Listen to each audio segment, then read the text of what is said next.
même kàddu yi la ñu yëkkati ñoom nee nañu ñoom ba tey affirmé wuñu ñoom i tamit dañu ne rek cette interpellation pourrait être liée à l'affaire Petro-Tim, une controverse sur la gestion des contrats pétroliers.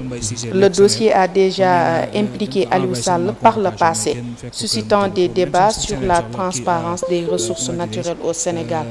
mu mel ni rek même kàddu bi mooy ñëwaat parce que dafa gaaw kenn xamul lan la. xool dama koy xool comme le cas de Madiambal Diagne ba ci ki nga xam ne moo di Moustapha Diop waxee ci suba sa lañ ko ne kaa wuyu si lañ doon lijjante kaam tey ji dama naan tey Libération dafa am information bi joxe ko rek automatiquement xel day xaw a ñaaw en fait niñ naan tombee waral ay gaaf loolu la rek seytaane waxul dëgg waaye yàq nay xalaat kenn xamul effectivement lu ñu koy woowee li ñu wóor te wóor mooy actuellement jox nañ ko convocation te dina dem wuyu ji bu nekkoon tey par exemple il a fait comme tout le monde par exemple ñu convoqué la nga daal di bind si sa page tweet soit sur Facebook soit sur beneen page boo am bind li nga xam ne moo di sa convocation par rapport ak telle situation là on saurait effectivement li di moom mais je pense que il n'a même pas eu le temps de se préparer parce que xam naa ay ses avocats dañ leen a jël à la hâte pour ñu daal di ñëw daal di fekk si li ni mel moo tax it gars yi tamit jël assaut fi nga xam ne nag moo di fële sa tribune di dik pour rek mën a xam tamit li nga xam ne moo fay nar a daal mooy mbir mu gaaw bi fii ba balaa timis incha allah nañ fi xam nañ ci am lu leer parce que bu nekkee audition bi yàgg na wala yàggul lu mu ci munti doon bu nekkee yàgg na xanaa du dem ba yenn heures yi bu nekkee yàggul it l'information va passer vite fait Tata Jolie très bien Abdoulaye ci beneen bi ñuy ñëw rek mooy mbirum Madiambal Diagne moom moomu noonu Abdoulaye ñu ngi ñuy wax ñii di waa l'Union de la presse francophone ñoom li ñuy dénoncer moo di une persécution persistante jëm ci ki nga xamante ne ni bi mooy le journaliste et patron de presse Madiambal exact mais man bon gisuma maanaam gars yi li ñu bëgg a def affaire bi man je le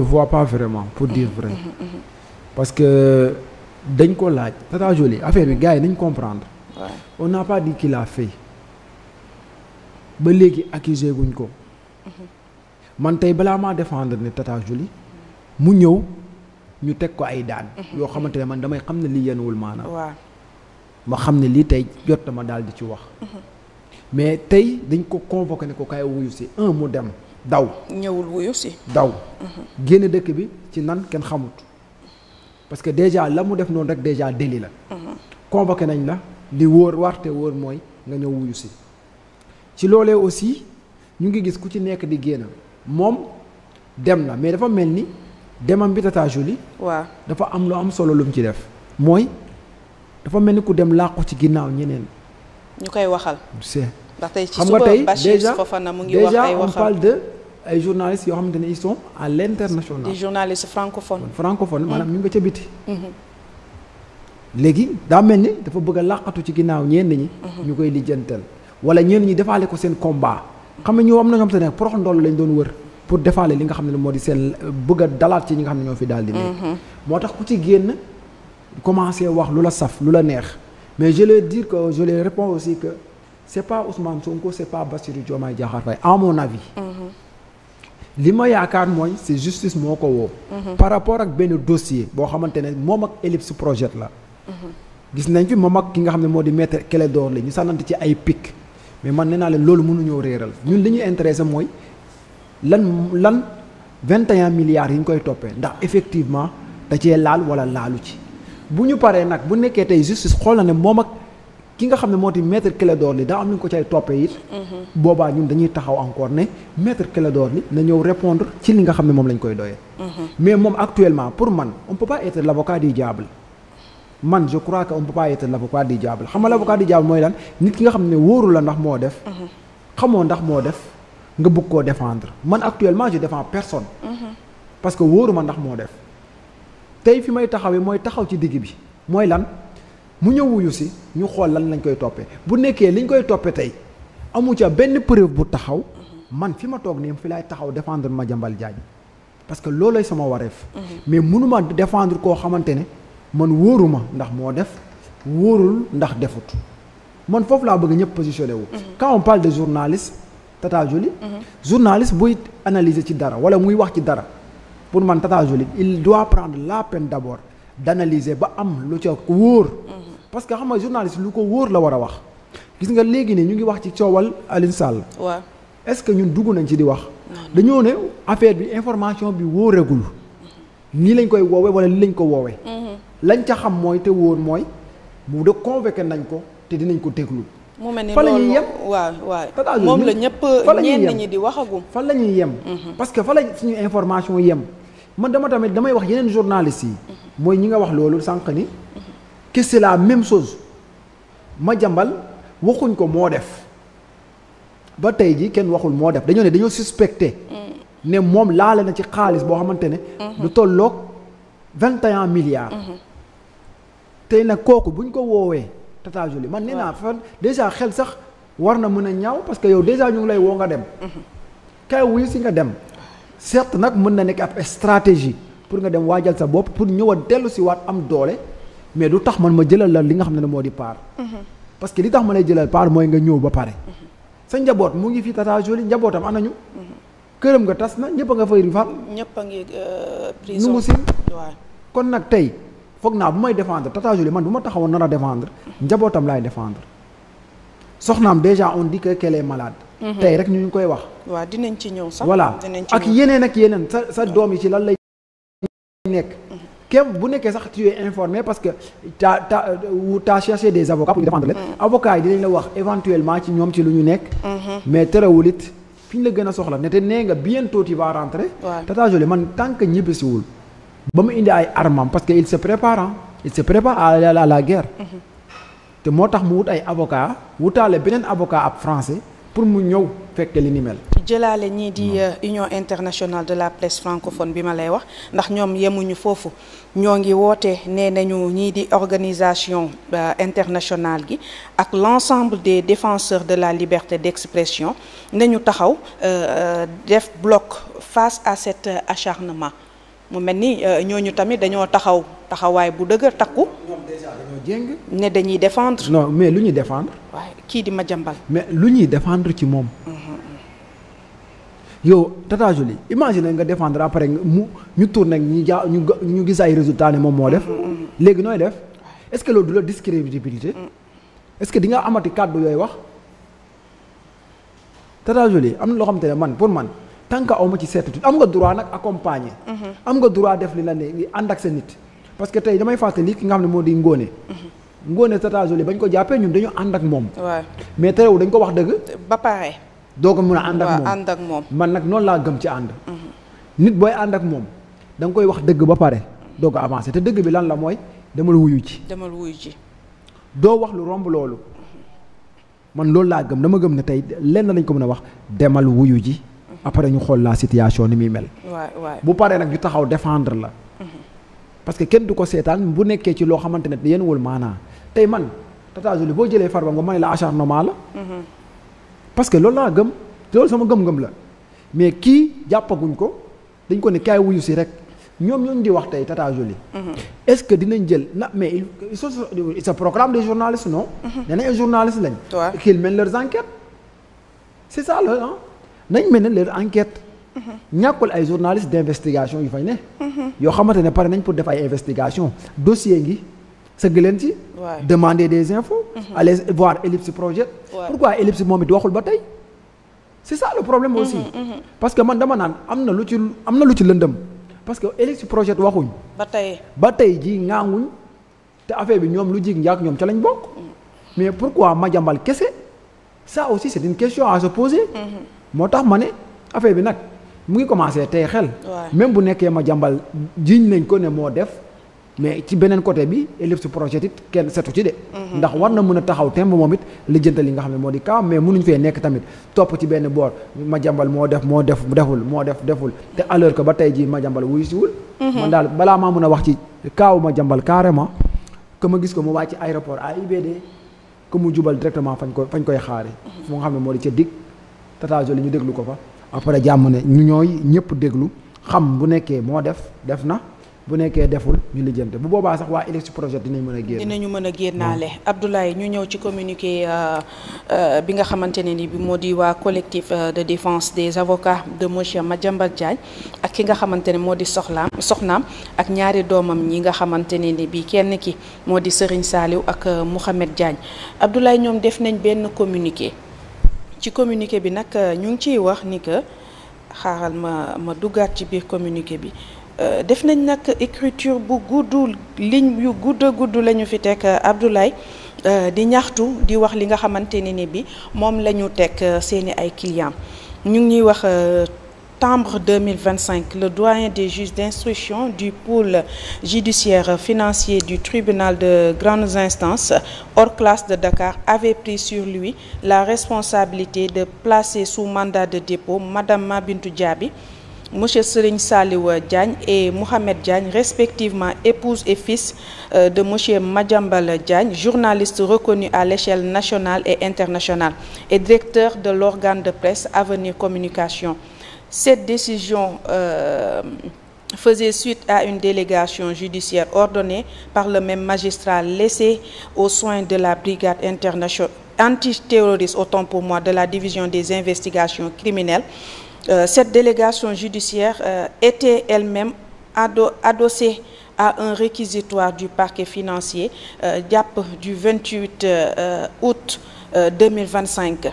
Abdoulaye ñu ñëwaat mu ñu ne l'enquête subséquente a débuté par l'interpellation et le placement en garde à vue de Madame Diagne et de monsieur Serigne Saliou, bien que celui-ci ne fut nullement visé.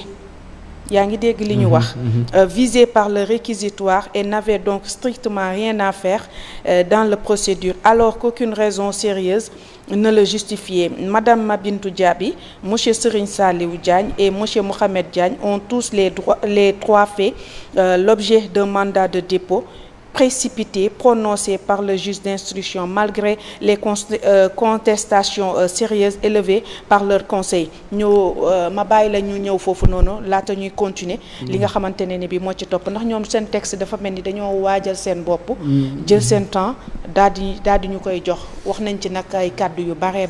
Mais li ma jot a dégg c'est comme si c'est normal pour ces avocats de parler ainsi parce que li nga xam ne la moo di njabootu Madiambal Diagne. waaw ñenn ñi ñu ngi jàpp ne acharnement la parce que Madiambal néew fii ñoom dañu ne ñëw taxaw ne seen yoon nekkul ci affaire bi. loolu parce que par exemple loolu la ñu wax. waaw ñoom dañ leen téye jàpp de manière boo xamante dañ na voilà përëx rek téye leen.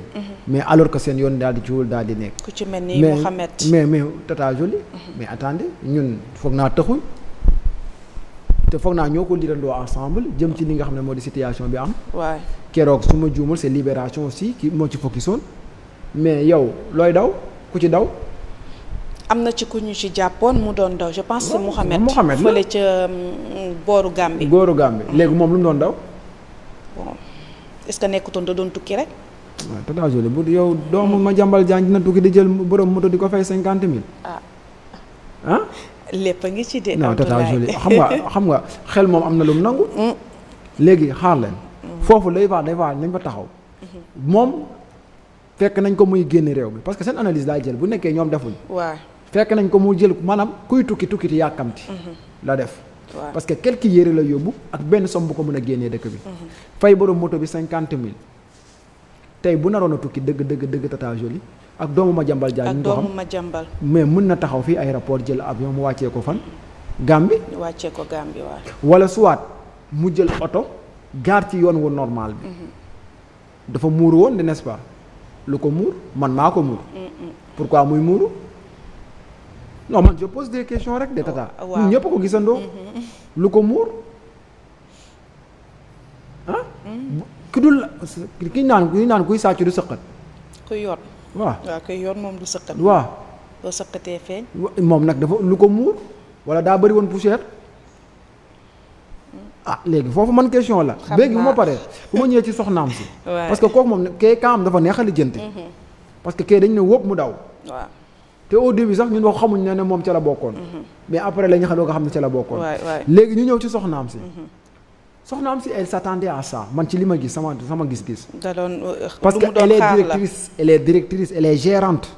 Tata Julie tey boo duggee ci entreprise foog nga lijjante gérante bi kiy gérer ngay lijjante.